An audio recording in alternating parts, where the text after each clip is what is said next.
Welcome to Not Milk Never Milk. Subscribe if you're lactose intolerant. You start in Java Edition. This matters because Bedrock uses different tools.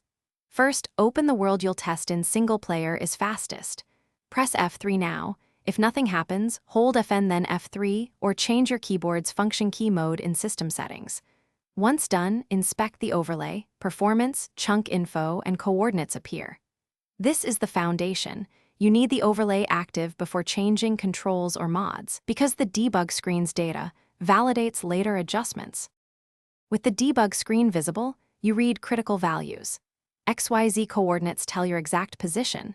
Facing and biome influence mob and spawn behavior.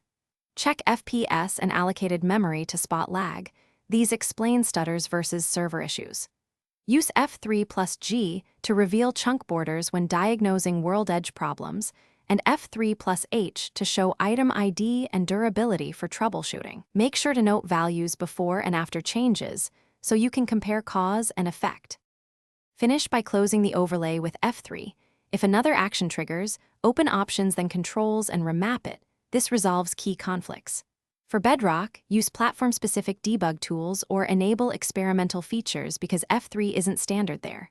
If the screen still fails, create a fresh profile or reinstall, since mods or corrupted options often block the overlay. One troubleshooting tip: run without resource packs and record the debug data. That isolates whether the problem is performance, controls, or corrupted assets. Thanks for watching. If this was helpful, leave a like and consider subscribing. See you next time.